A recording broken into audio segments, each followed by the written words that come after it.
Hello, Duke fans, and welcome to episode 178 of the Duke Basketball Report podcast. I'm your host this week. I am Jason Evans. You are probably listening to this podcast in the middle of your Christmas week or your Hanukkah week or whatever else it is you may be celebrating, but it's a time when things are a little bit quieter, a little bit calmer, and we're focused on presents and having a good time with our family and all that other kind of stuff. But before we got to any of that, the Duke basketball team had a basketball game, and they've got another basketball game after all of that. We will get to all the fun Duke news, but first, as I said, I'm Jason Evans, and I am joined, as always, by my partners in crime in Durham. Back in Durham, right, Sam?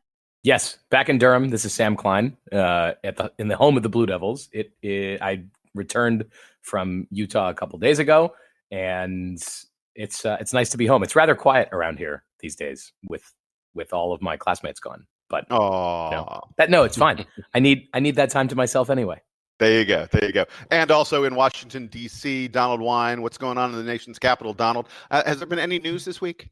No, not really. It's been very, very quiet around these parts. It's been wild. But it's cold.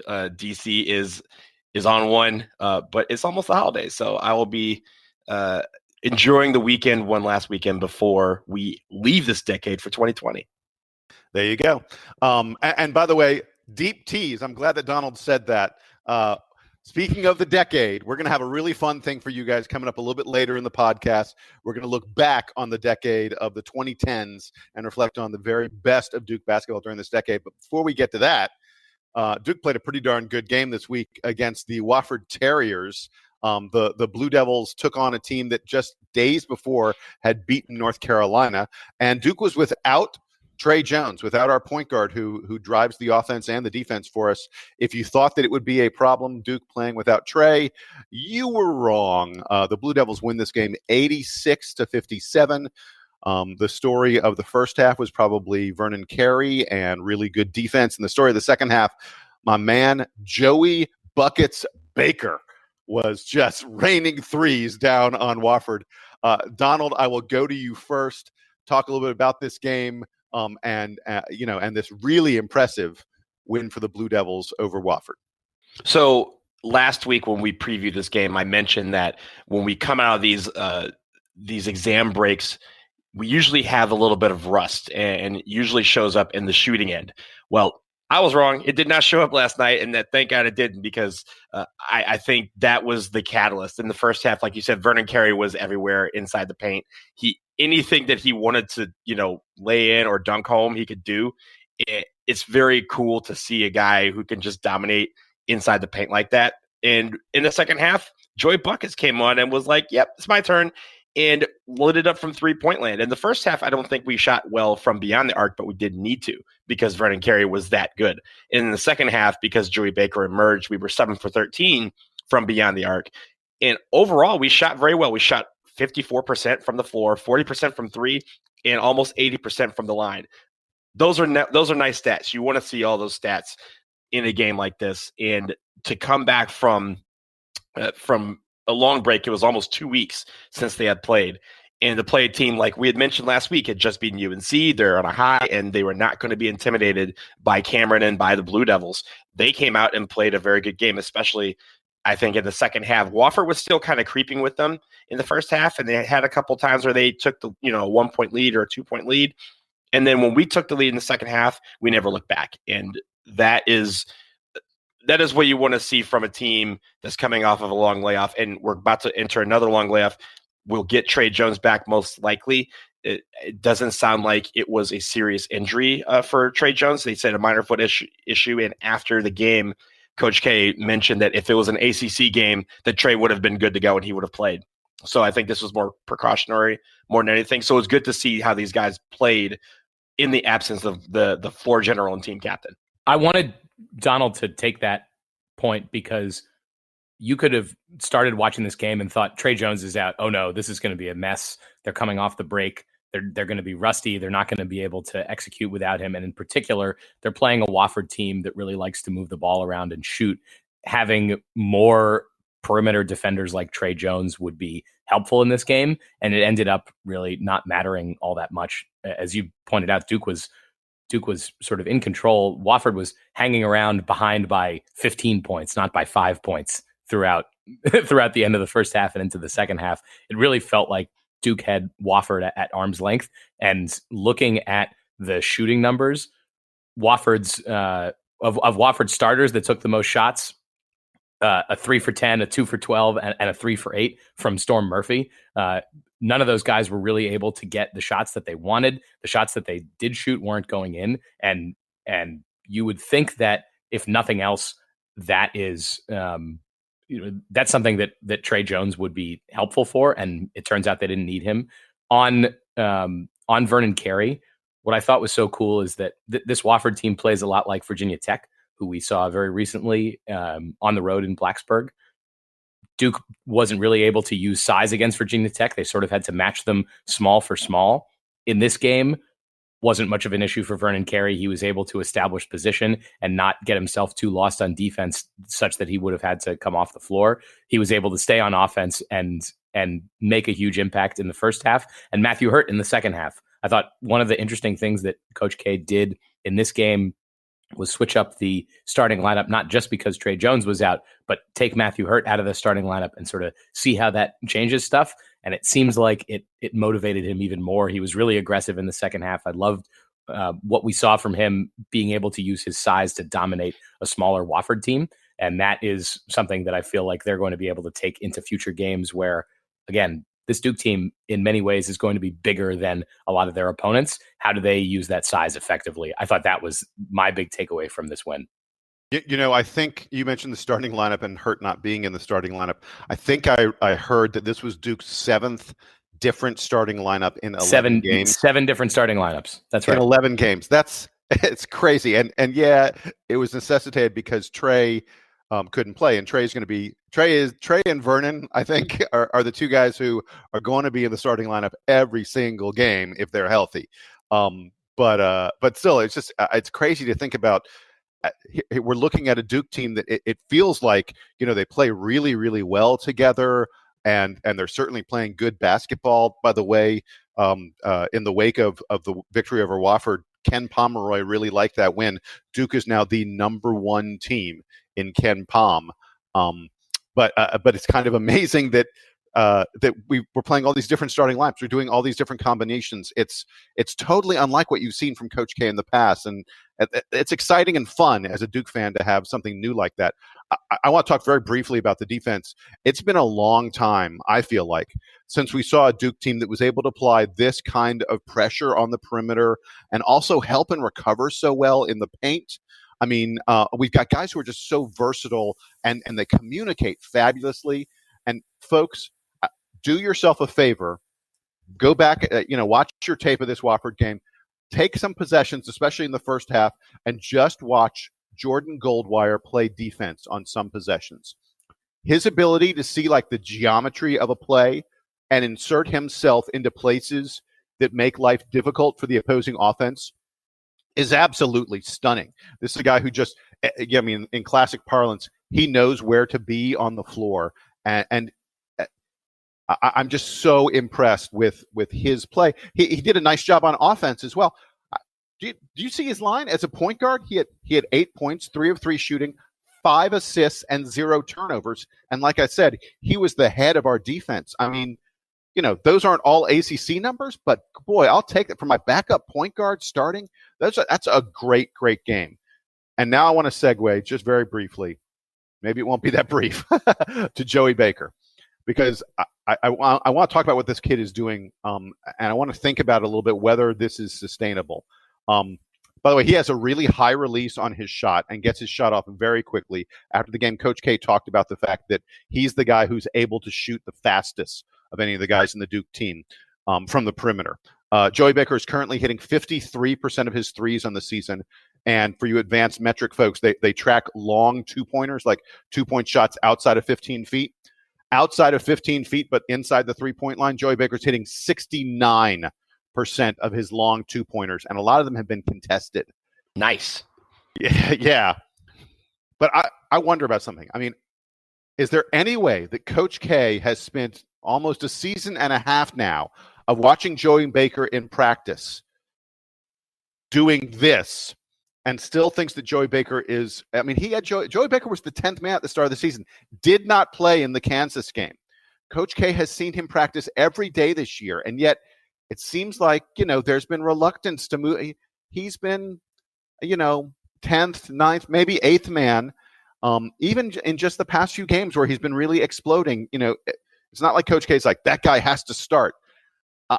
I wonder if maybe this is a guy who does stuff in games that he doesn't do in practice, or I just don't understand some of the reluctance, because what we're seeing when he's in games is otherworldly. I mean, so here's another great stat for you. Joey Baker's offensive rating, which is a measurement of the points you produce per 100 possessions you're on the floor. His offensive rating is 141.7 right now. 141. Last year, Zion Williamson, who I think most of us will agree, one of the greatest players ever to put on a Duke uniform. Last year, Zion Williamson was a 133 on offense. Joey Baker right now is a significantly better offensive player than Zion Williamson. That's crazy. There's just no way he's raining threes like this in practice. There's no way he's hitting contested jumpers in practice like this, and Coach K has him as the 8th or 9th man in the rotation. I hope that he's one of these guys where when he's on the big stage, when he's in the game, the light comes on and he's just like dominant. But I feel like maybe we're in for some statistical correction with Joey Baker. Maybe we need to be worried. Maybe we need to be worried about the sort of regression to the mean that we saw from Jack White last year, and that perhaps that's something that's weighing on Coach K. That, hey, Jack White looks great not only in games last year, but also presumably in practice, because he was getting minutes early and was allowed to shoot the ball, and then come ACC play, it all just fell apart. I don't know if there's what the behind the scenes difference is between those two players, but there's got to be something to it that Coach K says we can't have Baker out there for too long. There's also something to be said for if he's good in sort of that limited role and he can be that efficient, then perhaps it's better to keep him in a limited role where he only has to produce a little bit.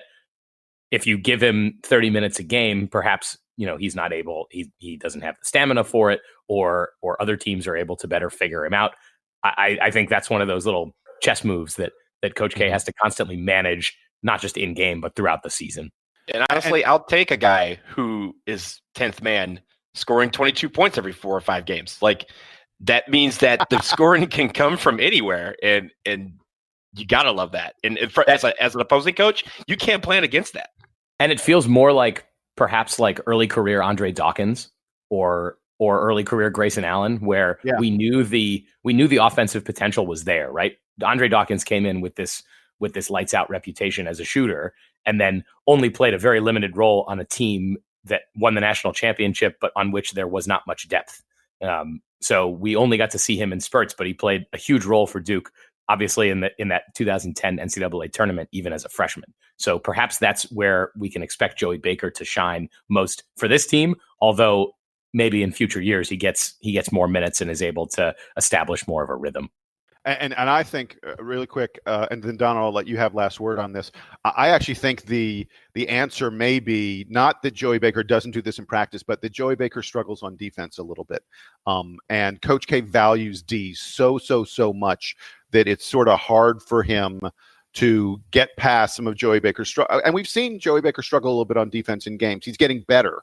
But it may be that K can't get past that. And so even though he knows he's got this fire, this absolute guy who can light it up on the bench, he's just a little reluctant about what Baker's going to do on the defensive end. That to me, that's the best case scenario, because I think maybe you can get Baker to the point where you get more and more confident in his defense, and if he's able to even come close to matching these kind of offensive numbers, it's such a huge weapon for Duke. All right, Donald. I was going to say maybe then the Andre Dawkins comparison is pretty apt, because that was one of the big things that was missing in his game when he came in, and it took him a lot longer to sort of develop that skill. Yeah, and I'll say this about Baker: all the reports are that this is a guy who works his butt off in practice. He works on his shooting. He works on everything. He's been working a lot, apparently, with Chris Carrawell, specifically on his defense, trying to get better at that. He knows he needs to improve. and someone like that, the potential is certainly there for them to get better at that other aspect of the game, and then be a player who is indispensable to you, as opposed to being someone who's into the bench. All right, Donald, I promised you get last word on the Wofford game and Joey Baker. Yeah, I have just really, I want to go back to the defense to close out. And one thing that I think that was interesting about this game that we haven't seen yet this year is that we had great defense, but it wasn't in turnovers. It was just forcing them to take bad shots.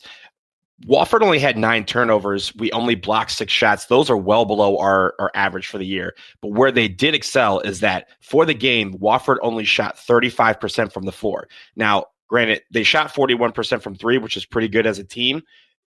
But 24 shots for the whole game. They really, once they got inside the paint, we owned them, and we were forcing them to take bad shots inside the arc, and we were taking that and going, especially in the second half. They were 11 for 33 from the floor the entire second half. So I do like this part of the defense where we suffocate them and force them to take bad shots. This is kind of that Virginia kind of defense. Virginia doesn't like turning the ball over that much. They just make you wind the clock down and take a stupid shot. We did that against Wofford, and when we can't take the ball away, if we're going to be able to suffocate them in another way on defense, that means that the defense is working well and within the confines of what it's supposed to be doing. And I'll tell you one other thing, just really, really fast, that was really impressive about our defense on the Wofford perimeter. They only took 24 3-pointers in this game. This is a team that loves to shoot threes. In our preview, I mentioned the fact that Wofford was a team that shoots more than 50% of their shots from outside the 3-point line. They were well under 50% in this game. Look, against UNC just the other day, they shot 40 3-pointers. They only took 24 against Duke. That wasn't because Wofford suddenly decided, hey, we're going to be a completely different game, completely different team, and try a different offensive approach. It's because Duke cut off the thing that Wofford likes to do best. And that is a great way to have your defense destroy an opponent's offense.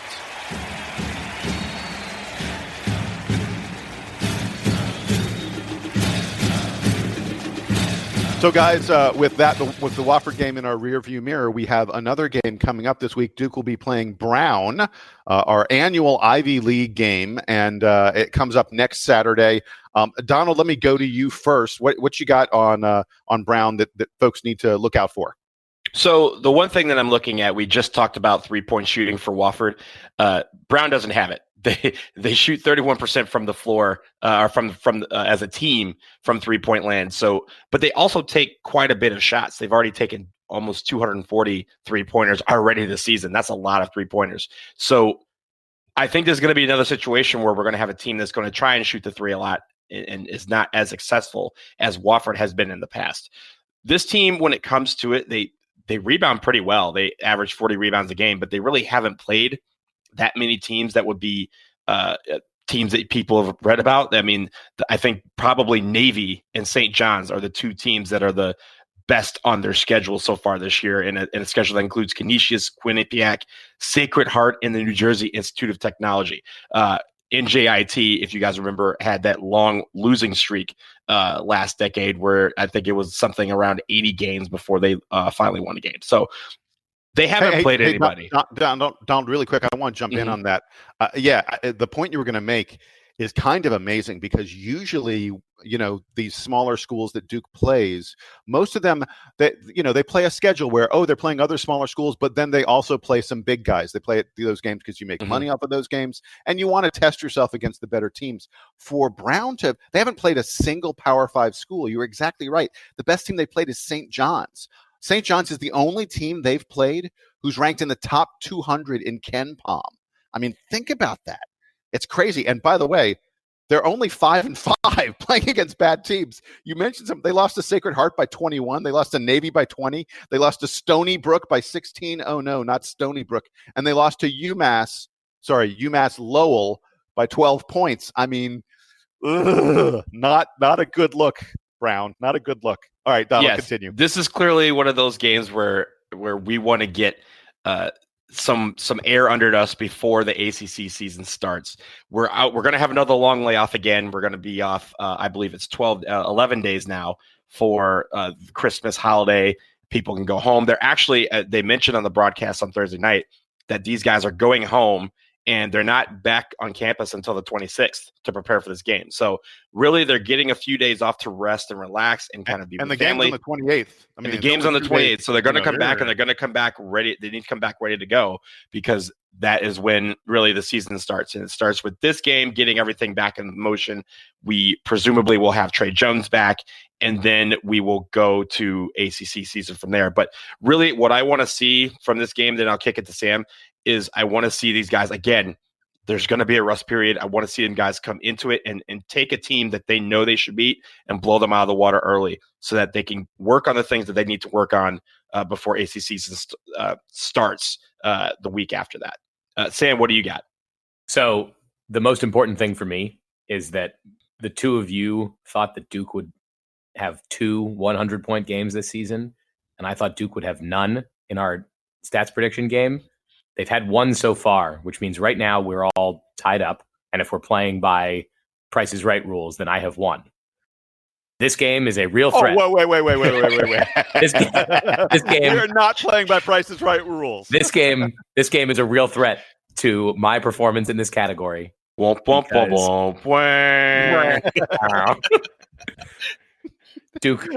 look, I don't like to jinx it. We already did that once this season with Stephen F. Austin, and it got so bad that Coach K had to make the players sign the floor again. You guys saw that during the Wofford game. Yeah, he only busts that out when he's concerned about the home performance. He doesn't do it very often. But that being said, as Donald pointed out, Brown hasn't really played anybody of consequence this year, and to that end, they've only gone 5-5. Provided that Duke isn't so rusty, it should be a fairly easy game for the Blue Devils to dispatch the Bears, and hopefully they do it in such a way that more of the walk-ons get minutes and we don't have to see them score 100 points, so that I can preserve my standing in the stats game. I'm betting the under. I guess I'm betting the under in this game, but I want to see the players be getting those tune-ups. I don't necessarily want to see Tre Jones play 38 minutes against Brown. I want to see him play 22 minutes. I want to see Vernon Carey play 25 and let Coach K empty the bench. Let Joey Baker get a lot of minutes, get a lot of reps, get a lot of shots, all those guys, so that as ACC season comes around, which it is right after this, they feel like they're in rhythm, they're ready to go, and that they aren't gonna drop silly early ACC games because they're still rusty. Really, really quick, I think you kind of hinted at one thing. I think the key to this game is going to be who wins the rebounding battle, because they miss a ton of shots, both from 3 and from inside the paint. They're only 40% from the floor, and they shoot 30% as a team, but they also average 40 rebounds a game. That's up there with us. So it's going to be interesting to see how that works. By the way, go ahead. The thing that Brown is best at, I mean, this is a team, you mentioned it, they're a bad outside shooting team. They turn the ball over a lot. The one thing that Brown does really well is rebound. They're the 8th best offensive rebounding team in the country. 8th best. And they've got a little bit of size. They got a couple guys who are 6'9", who play regularly for them. So the one thing that Brown does well is rebound. The problem for them is Duke is also a really, really good rebounding team. And I just feel like, Byrd and Carey and the guys are going to be a little better than the guys that Brown has rebounding.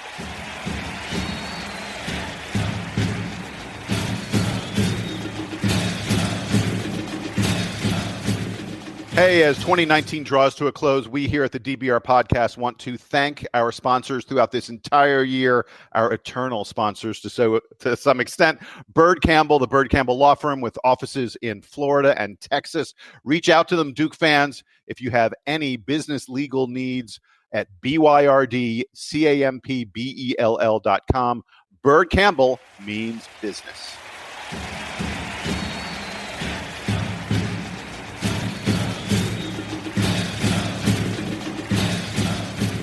So I may be in charge, but I'm about to pass the baton. I'm going to hand it over to Donald for a little bit, because there's a little game Donald wanted to play with us regarding the decade of the 2010s. Donald, this is your game. Take it away, my friend. Thank you, Jason. So a couple weeks ago, the three of us were kicking around a couple of things that we wanted to do, and I thought this was a fun segment that we could do. So with 2020 approaching, we are obviously saying goodbye to the decade of the 2010s. It was very good to Duke. If you ask me, 2 national championships during the decade, a few more teams that got close.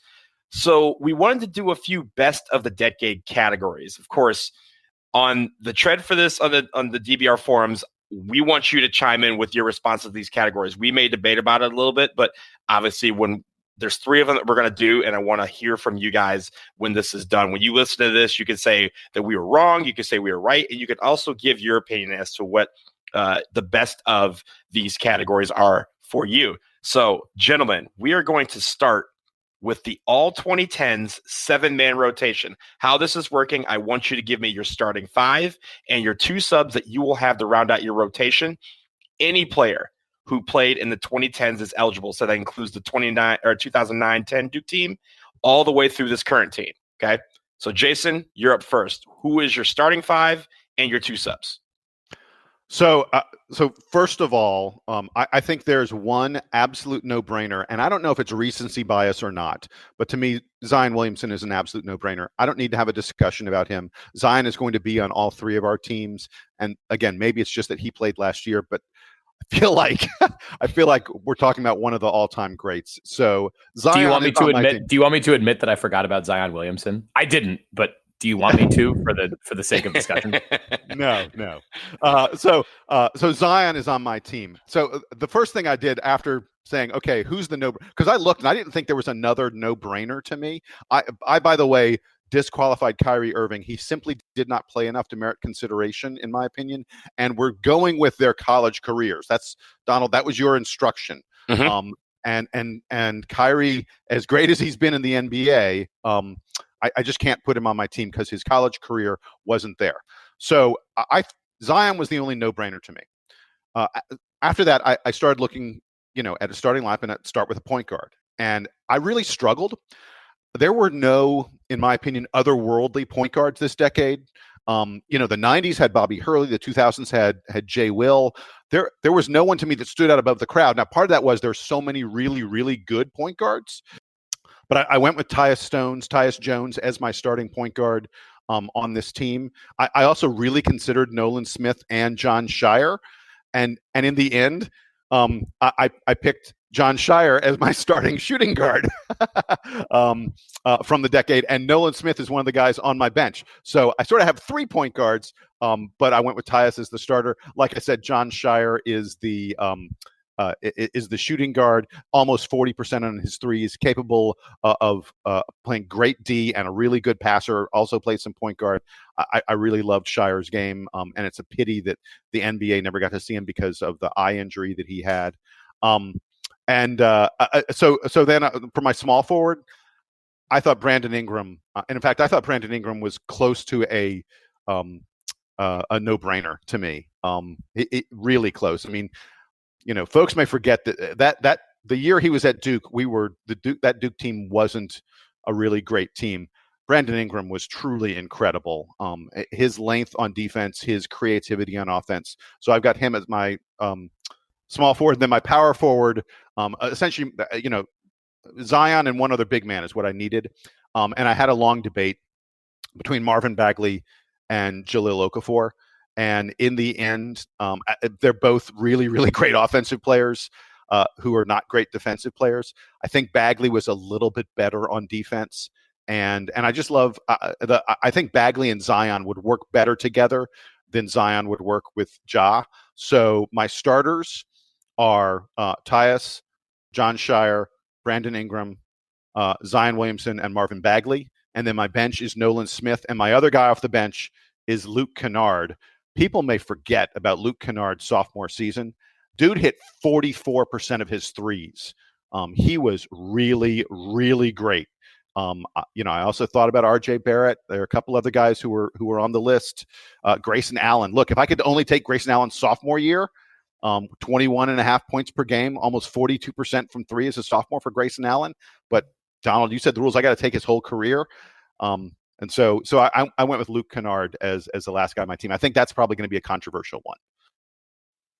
There's a couple on there that I was surprised to hear you say. Not necessarily because they were bad or anything, because honestly, when I looked at this list of players that were eligible, that I was like, yeah, these would easily be in anyone's starting five. The list was like 60 players long. So there's going to be some surprise out there. Sam, what do you got? Yeah, I don't have a team that's all that similar to Jason's. So here you go. I took Jason's idea about Kyrie Irving and not really having a lot of time to see him and saying, look, I saw what he did to Michigan State. I saw what he did to Kansas State. I saw what he did in his limited minutes in the tournament. And I think that Kyrie Irving was the best point guard that we saw in this decade, even in that limited set. So I'll take Kyrie Irving as my starting point guard. I think he's going to. I don't disagree with you. I just said, I think he's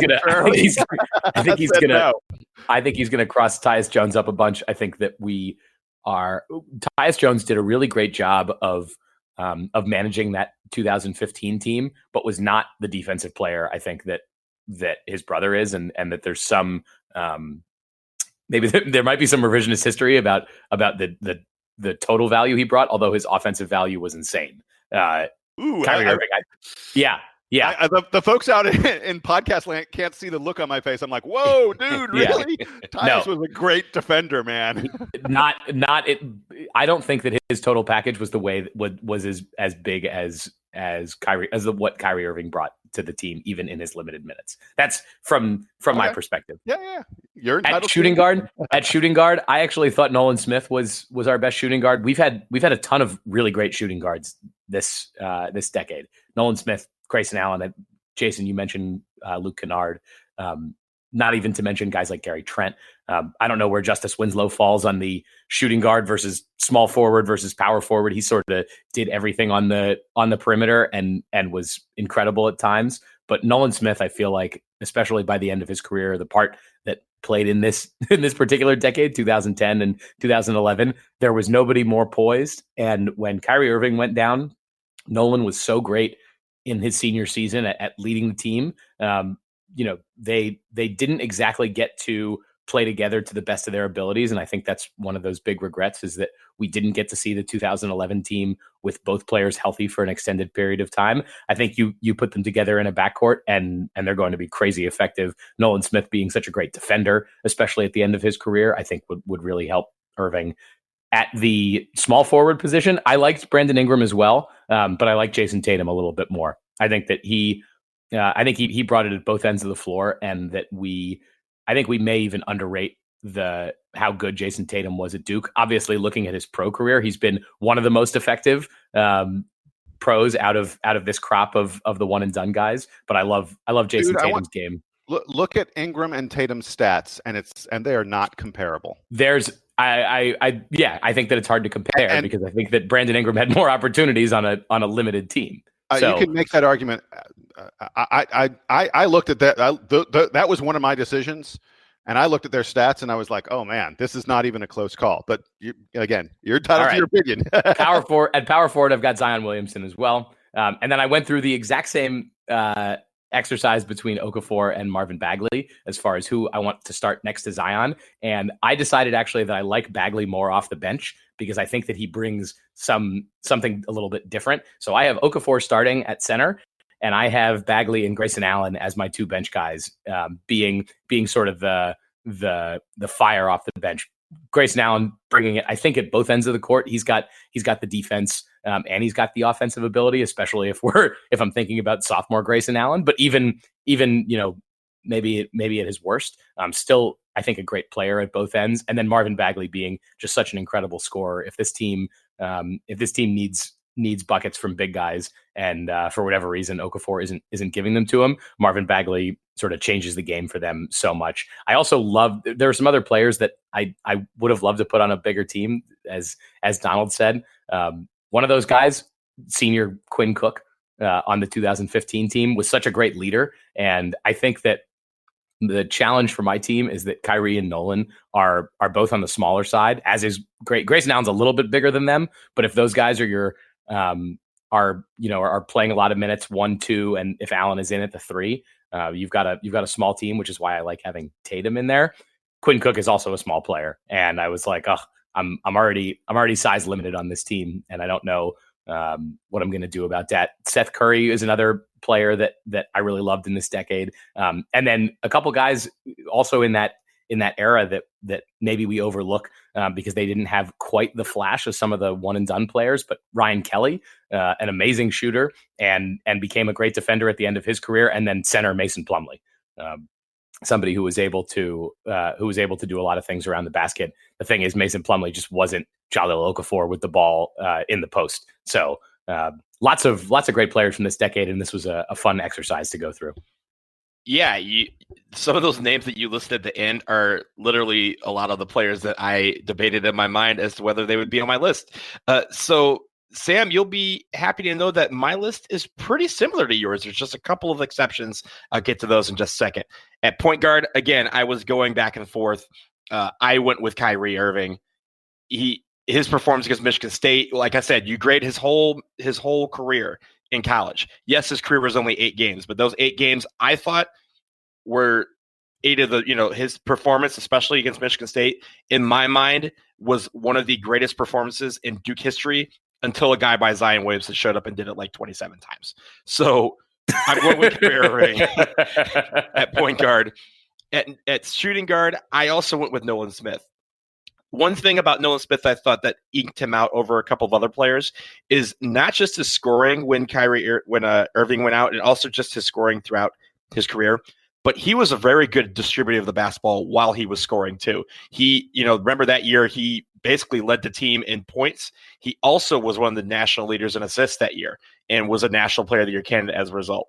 That distributing, he's able to shoot the three when he needs to. He's able to drive and dunk on somebody if he needs to.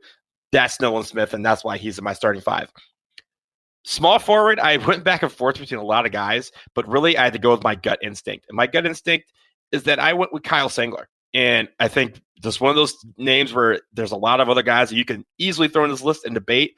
But for me, Kyle Singler had it all. He had rebounding. He had the Kyle Singler 2-point, but it was so effective because anytime he shot the ball within 15 to 20 feet, he was going to make it. And also he can shoot the 3-ball when necessary. He's one of the best players in Duke history that does not have their name and number up in the rafters, in my opinion. And he played in this decade. Kind of a crime.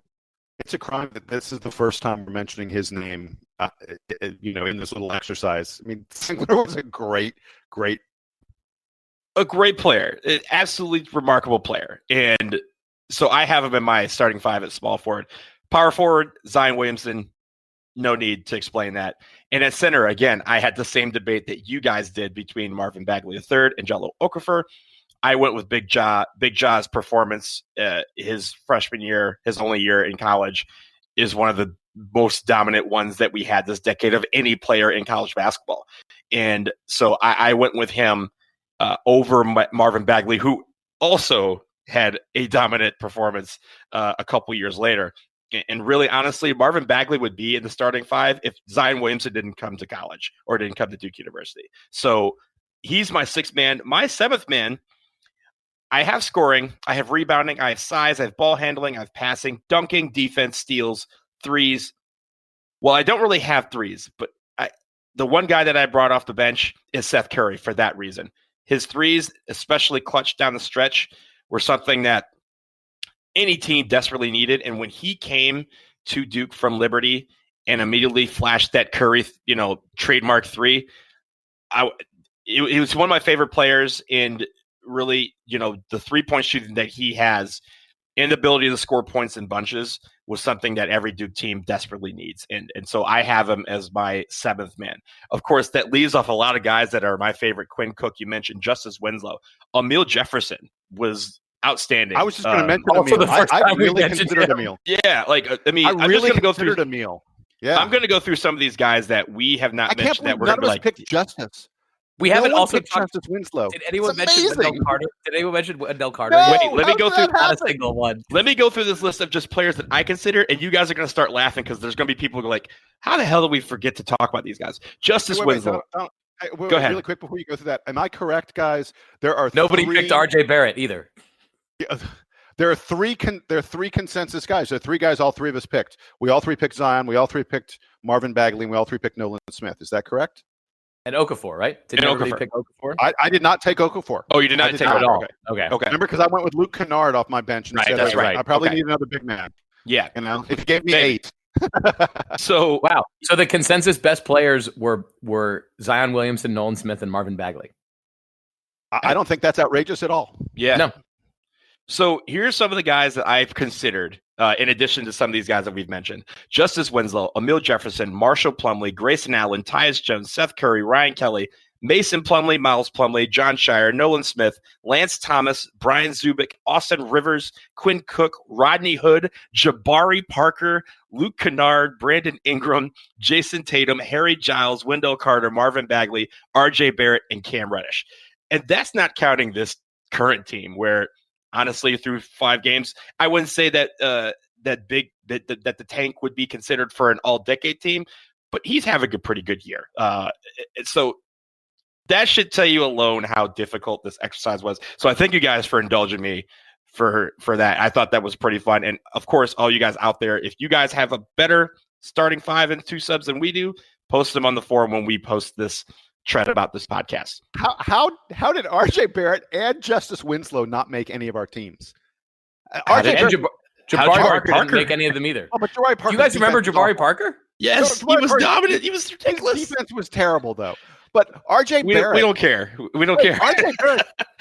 RJ Barrett set a record for freshman scoring at Duke. I mean, there is not a crazy argument about RJ Barrett having one of the top 3 freshman seasons in Duke history. How none of It's us absurd. picked RJ Barrett? Oh my God! You know what? I'm gonna just be real.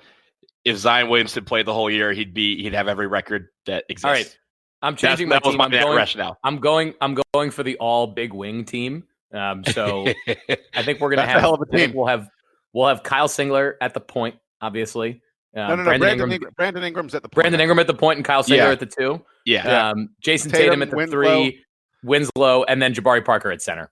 Boom. Wait, I thought you were going to take RJ Barrett. The whole point of this was taking RJ Oh. Barrett. No, RJ Barrett's coming off the bench for me. Don't you know that? 30 points a off hell the of a bench. team. 30 points game off the bench. Let's go. Hey, We'll put Don Nelson. I'll send Justice Winslow to the bench for that team. Don Nelson. That would be insane. Loves that team. Like, that's a team. Every one of those guys is like between 6'6" and 6'8", right? Mhm. Don Nelson. That team switches everything. Although Jabari Parker can't switch shit. But that is a great team. Yeah. In fact, I'm kind of pissed I didn't pick that team now because Zion could be on that team too. Oh my Yeah, God. absolutely. Oh my God, that's an incredible team. I think what this exercise proves is that the 2010s was absolutely incredible. We had a lot of great players, and really we could talk about this all day, but we need to move on. Next up, the next category I want to do. There's more. There's two more. There's 2 more I want to do. The next one I want to do is best moment of the decade. Obviously, there are a lot of candidates for this category, but I have a sneaking suspicion that 2 of us are going to have the same thing. So, Sam, I'm going to let you kick this off. All right. There are, as you said, there are a couple that stand out. There are 2 national championships. There are some pretty incredible wins. There's Austin Rivers' shot against North Carolina. I mean, there are a lot of ways you can't go wrong here. I think I'm taking this is for a sort of personal reason because I was still in school at this time. But Duke's victory over North Carolina in 2011 when we came back from, I think we were 14 down at halftime. 2010. That one. Okay. Yeah. In the 10-11 game, Mhm. Nolan Smith had a breakaway layup. That's sort of the big highlight from the game. And I think that's my favorite moment of the decade. If I wasn't a student during that game, man, I probably would have picked one of the national championships. Although I remember most vividly the Austin Rivers shot against UNC. I think it was just the following season. That was 2012. So I'm gonna take the 2011 home game against North Carolina. Another consideration. I don't know if either of you is going to mention it. The 2010 home game against North Carolina. I thought that's what you were going for. No. That one's fun, but it doesn't have that same. I don't think it has that same staying power for me that 2011 does. So There. Jason, what do you got? It's not best game. It's best moment. Technical question: can my best moment be Grayson Allen's minute? Grayson Allen's minute in the 2015 national championship game with 12 minutes can go left. for that. That's a great one. He scored That's a great 8 points in a row. People Mhm. forget. I mean, because there's the iconic steal he has on the sideline where he gets fouled that Coach K said was the one shining moment. But people forget he also scored 8 points in a row. Duke's down like I want to say we were down like maybe 10. We were down. It looked like we were in trouble. We were about to get blown out. And suddenly Grayson rains down 2 threes. Oh, sorry. And Jalil Okafor is in foul trouble. Yep. Right? Mhm. Yep. He's supposed to be our counter to Frank Kaminsky in that game. And he has to sit most of the game, and Jefferson has to play most to match up against Kaminsky. Yeah, but the moment is Grayson Allen's minute there. Absolutely changes the complexion of the game, and there's absolutely no question we don't win that game without Grayson just going off for that minute with 12 minutes left in the national championship game in 2015. That was my pick as the best moment. That's a good one as well. Wow, I really thought one of you guys would have this with me. Guys, come on. Look, with all apologies, so one of my favorite moments, Sam was right next to me, was Zion doing the 360 against Clemson. But the best one has to be Austin Rivers 3 to beat UNC. I said it's in contention. It was in contention. I said it's in contention. Beating UNC at the Dean Dome on a buzzer beater after coming back from down 10 points with 2 minutes left. There was nothing better than Sub-Zero snatch UNC's hearts after that amazing comeback. And we were clearly not as good as Carolina that we year. shouldn't have They won were that game. And he said, I don't care. It's easily the best moment of the rivalry to me, and it'll always win out for me as best moment of the decade. So that was, I was surprised. I thought we were going to have a couple of agreements there, but 3 different ones. Again, that shows you how good this decade was. The final decade category is best game. You can say which game that was and why you thought it was the best overall game of the decade for Duke. Jason, what do you have in that regard? Maybe it may be that I'm a victim of recency bias, but I went with the Duke-Kentucky game last year. Absolute utter destruction of an opponent. Admittedly, it's not an ACC opponent. It's not a national championship game. It's not Carolina, but Kentucky's a team we love to hate, and we stole their soul. We destroyed them, and more importantly, the game is the coming out party for the greatest Duke player of the decade, one of the greatest players of all time. So much fun. That was a game where my jaw was literally agape at times, watching this Duke team just absolutely manhandle what many people thought was the number 2 team in the country. Remember Zion's bounce pass? Oh yeah, after he took someone's life with that block. Yeah, he blocks the shot, takes a couple dribbles, and throws like an insane bounce pass.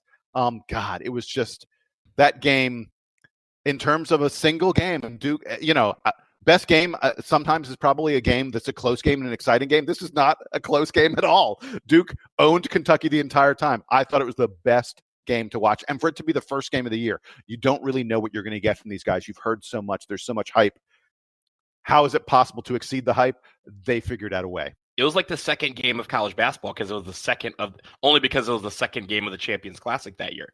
It was absolutely mesmerizing. Sam, what do you have? All right. I have a couple moments from early in the decade or a couple games from early in the decade that really stand out to me, because I think that we, like, looking back, especially since the one and done era started, I think we actually underrate the effect of the 2010 team on sort of the course of Duke basketball history, and how much prior to the 2010 championship season, lots of questions about how much longer can Coach K do this? Does he have the stuff to recruit anymore? Does he know how to build a team in the modern era? And I think that it's important to pick a best game from that 2010 season for me. So the national championship game against Butler, which was probably the most nerve-wracking basketball game I've ever watched. The 61-59 win. I think that I had said to friends before the game, if one of these teams, the first team to 60 is the one that wins, and that was exactly what happened, and about as close as it could have been. But for that season, the one that I think is the best game, the most fun, was that Carolina game. So in my best moment, I was picking the comeback against UNC in 2011 for the best game. I'm going with 82-50 in 2010. Duke just dominating, not a good Carolina team, a team that didn't even make the tournament, but on their way to an ACC championship and ultimately a national championship. That romp at the end of the season really was the springboard that Duke had, where they said, no one's going to stop us the rest of the way. We know exactly who we are. We are not the most athletic team on the floor, but we can get tons of rebounds. We can make tons of shots. We are going to lock you down on defense. All of our starters can play big minutes, and no one can sort of stop that efficiency train. And I think that was most exemplified by the end of the season home game against Carolina. That's a good one. It's funny you mentioned the national championship game. I know you did this. Anytime that game was on in the Duke bookstore, everyone in the store would stop to make sure that Gordon Hayward's shot did not go in. And thankfully, 10 years later, it hasn't. my favorite Duke bookstore game for folks who haven't been to the Duke bookstore, they often have these TVs in the bookstore, and they'll often just be playing the old games, the ones that they like sell on DVDs. I don't know if they still sell DVDs, but they would do this when I was in college. So like in the 2008, 2009, 2010 range, before the Butler game was on the TVs, my favorite game to go in there and watch was the Final Four comeback against Maryland from 2001. Just personally, that's my favorite. Stand in the bookstore for an hour. Oh yeah, it's a great one. So with all due respect to 8250, I'm going to go with another set of numbers, and that is 69-63, which took place on January 31st, 2015. Duke beats number 2 Virginia on the road in Charlottesville. The win wasn't really the game about it. It was about the air surrounding that particular game. As you guys remember, I'm getting to that, but that's not even why I'm going at it. We talked about this because it brings us back to our very first special podcast. And on January 28th, we lose at Notre Dame. And then on January 29th, Duke announced that Rasheed Suleiman had been kicked off the team. Then we had to go to unbeaten Virginia in Charlottesville and try and beat the Wahoos. With all of that surrounding the team, we saw the emergence of Tyus Stones with this play. They had an amazing performance, easily one of the best college basketball games of the decade, especially that year. There were other games that were probably my favorite or among my favorite, but with everything that was happening at that moment, people were wondering if we would even make it through the ACC season. All the stuff around Rasheed Suleiman being kicked off the team and just the air around that, to go to Charlottesville and leave them with a win was easily one of my favorite moments. Just the celebration of Ty Stones hitting that 3 and just celebrating triumphantly on the court. It was a win that rebooted the season and helped spark the team to winning another national championship. So 69-63, that's what I'm going with for best game. But for those of you out there, obviously you guys have your best moments. You guys have your best games. You guys have your all 2010 rotation that you would go with. Again, when we post this in the forums, please comment. Let us know what you thought about our picks, and also give us yours as well, because I think this is a discussion we can really continue well into 2020. Yeah, anyone have another hour? We could keep going. I know, right? Can we do the Maryland game in 2010? I want to do the Maryland game in 2010. Oh my! I thought when you talked about 2010, I thought that was the game you were going to pick. That was like another good Zubak one coming out. That's the Zubak coming out party. Also, second best moment of the decade was Gerald Henderson dunking the life out of the Xfinity Center. Or was that 2009? No, that's in 2009. I was like, Gerald Henderson wasn't on that team. He's not under consideration. We Donald, you and I have talked about that game on this show multiple times. It's the only time I've been there, and it's the only time I'll go there. It's a good one to leave on. Yep. I think that was my last time going to a game there.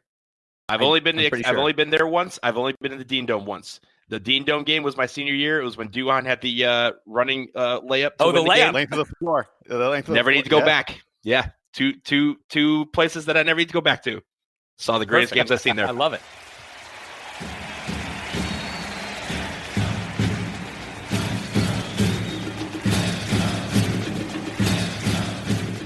All right, gentlemen. So before we get to wrap things up, there is another issue I want to talk about. And I know this podcast is getting long. I'm sorry, folks, but there's so much going on, even though there's nothing going on in college basketball. The thing that's going on that I want to talk about is James Wiseman and his decision to leave the University of Memphis. If you haven't been following this, James Wiseman was pretty much the consensus number one recruit in the land. Penny Hardaway got him to come to Memphis.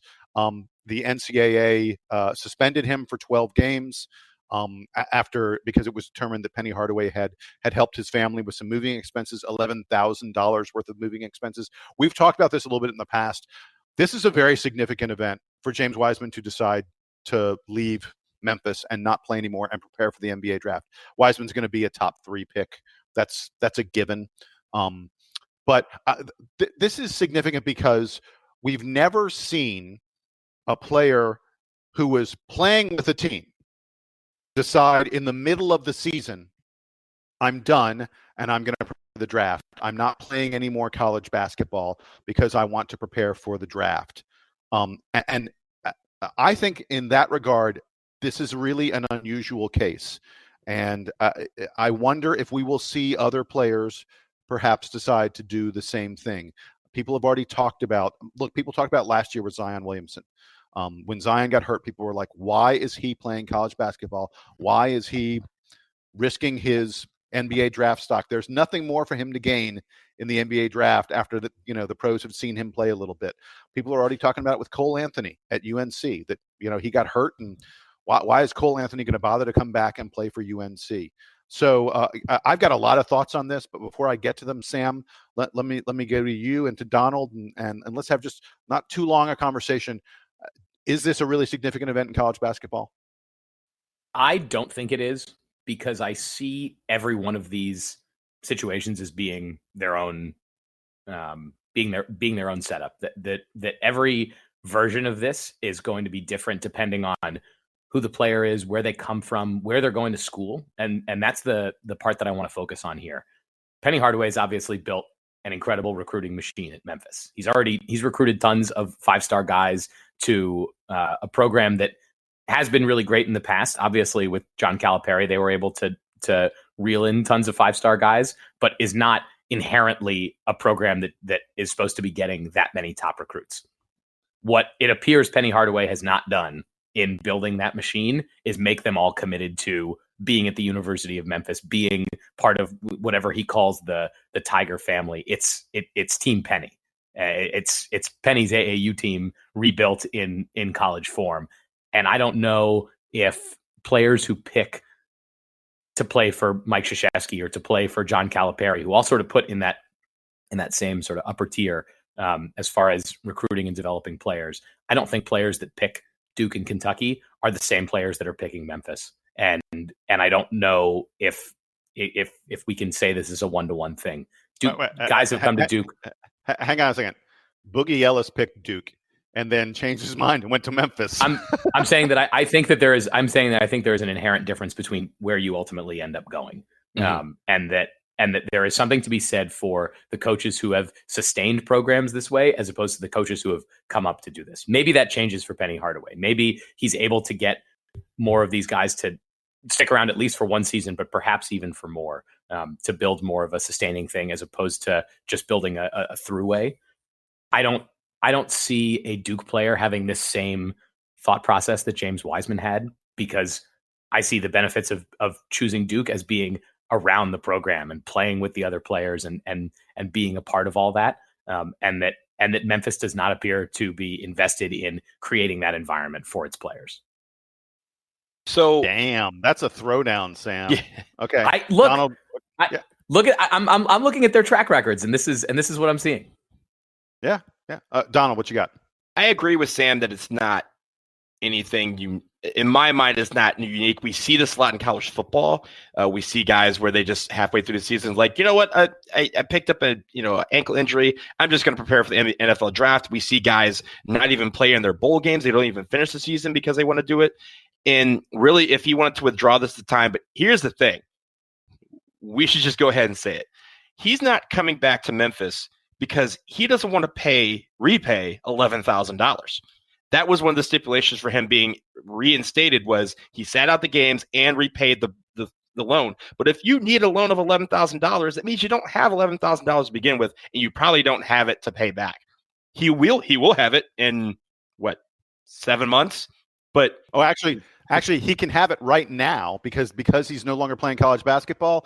Agents can give him whatever he wants. He can start lining up endorsements and stuff like that. The money is flowing today. But he ain't cutting no check to the NCAA. It's just he's not cutting it to no NCAA charity.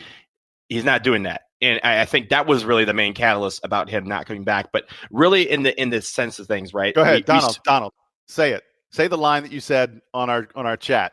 He ain't cutting he ain't repaying no $11,000. He's not paying no fucking $11,000. If I'm like, hey, I can either go pro and make millions of dollars or stay in college and pay $11,000 to do it. No. I'm leaving. I'm gone. And that's what he did. And really, when it comes down to it, we see guys sit out all the time. We see guys, Michael Porter Jr.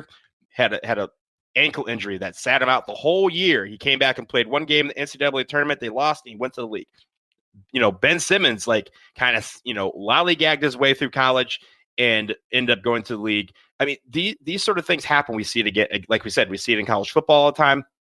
But really, what we're talking about here is players are doing what's best for them, because now at this point, a lot of players are starting to realize that the NCAA ain't doing right by them, so they got to do right for themselves. And James Wiseman he's like, there's no point in me coming back. There's nothing I have to gain from doing that. They've seen enough of my college tape. Honestly, we have to be worried that Cole Anthony is going to do the same for UNC. So those sort of things are going to be, it's not necessarily unique, but I think in the sense of James Wiseman, because of the air around him, all the stuff about how he got to this position, that makes it a little unique. But the whole leaving for going to the NBA, go ahead and do your thing, man.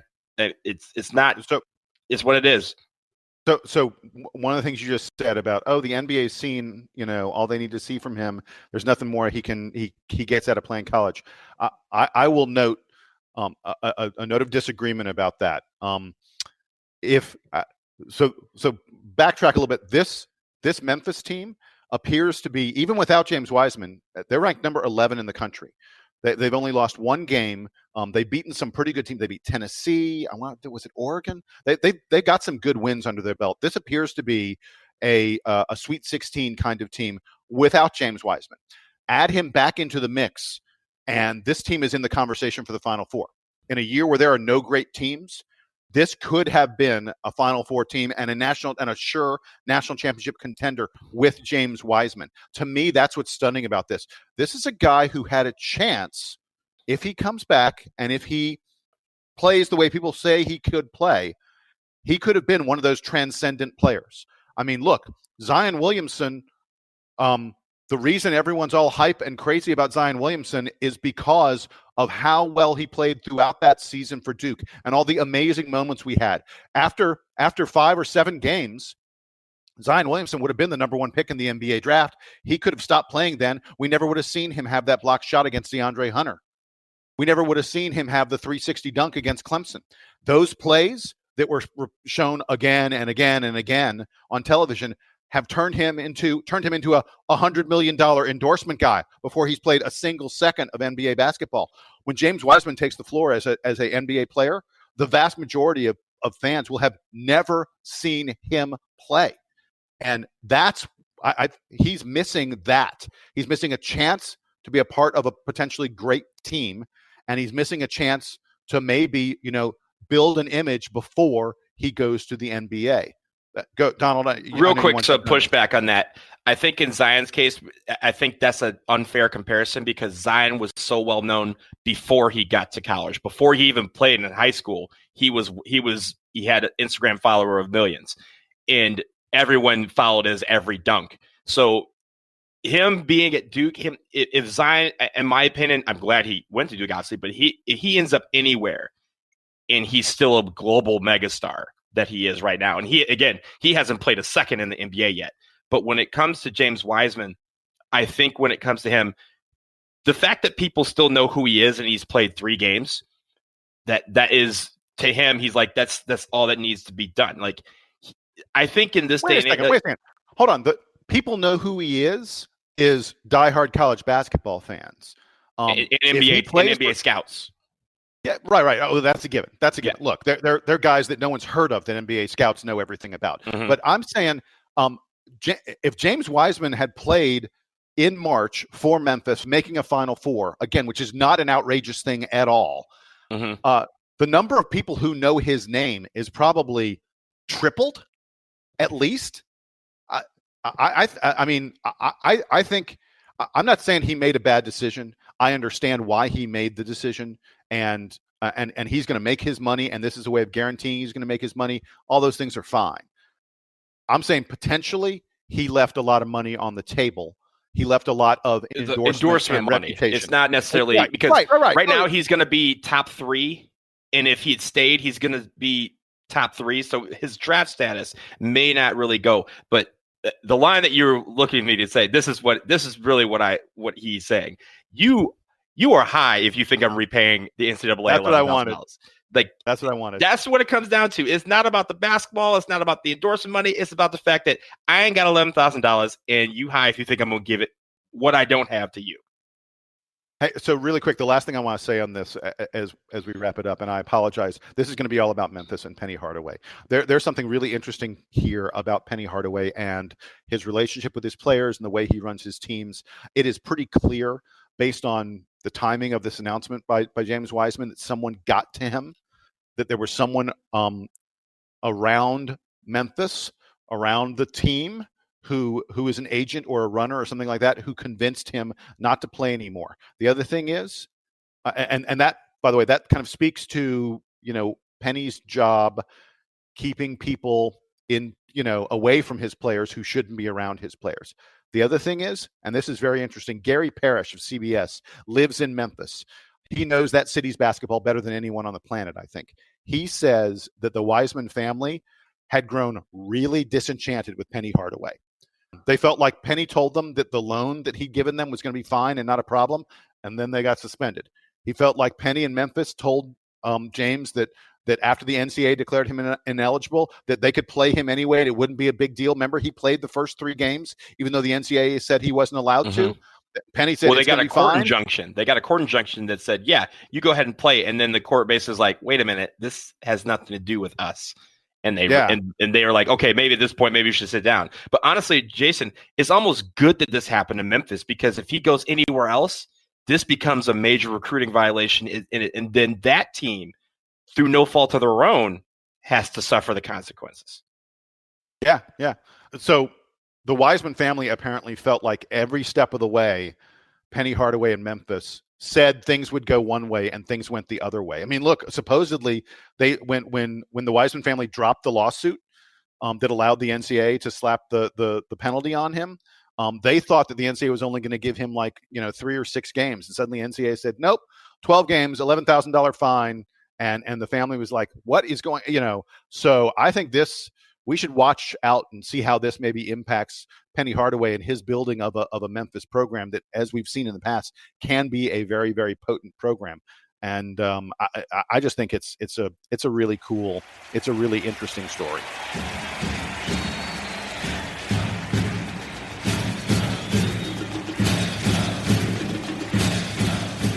Okay, guys, time to wrap things up. We're not going to do parting shots. This is way too long. James Wiseman was the parting shot. Player of the decade was the parting shot. Moment of the decade was the parting shot.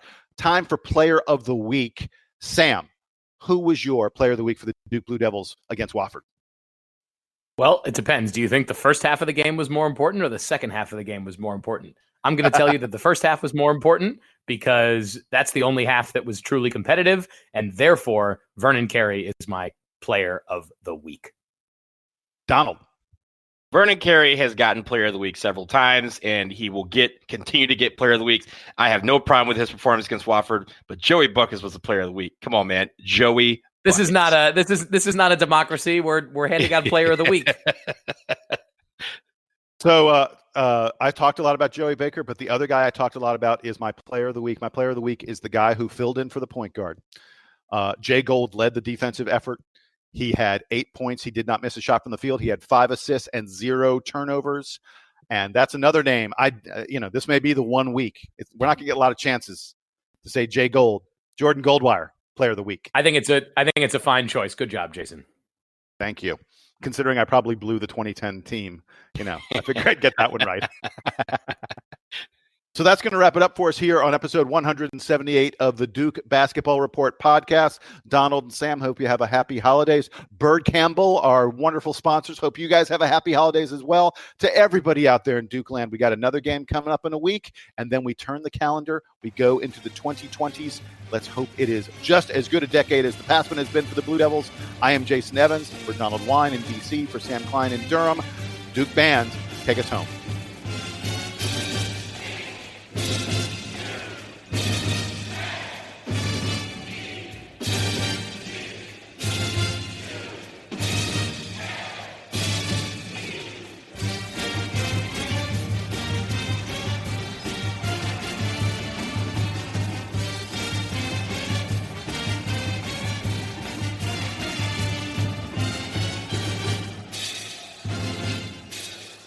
By the way, my parting shots were going to be, I wanted to talk about Ja Morant's dunk on Kevin Love. Yes. Did you see that, Donald?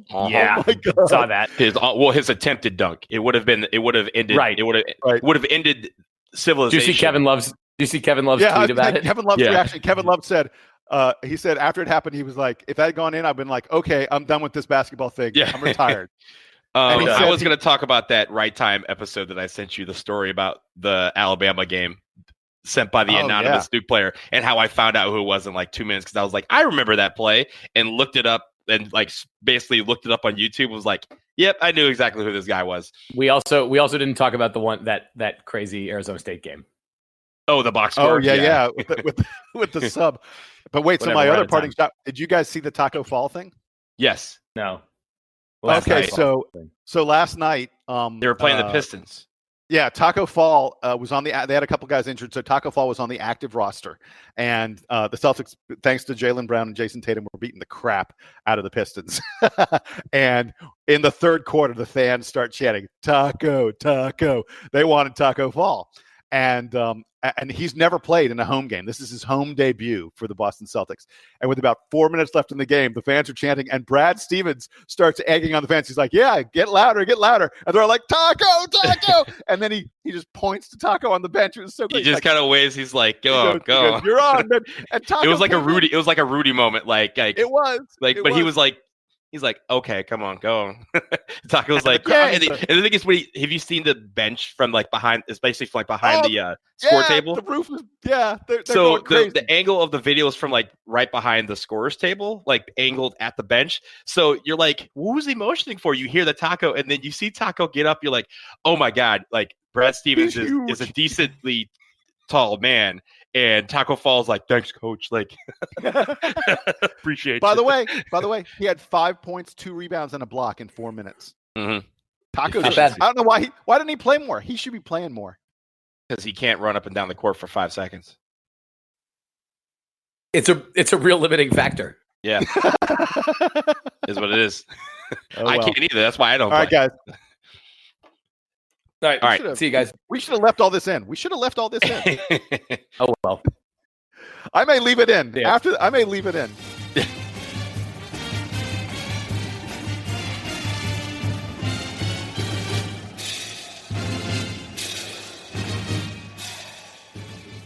Can you dig it? With a Bobcat compact excavator, you can. Up to $6,000 in rebates on select models and 0% financing for 36 months. Check us out at Bobcat of Charleston in North Charleston.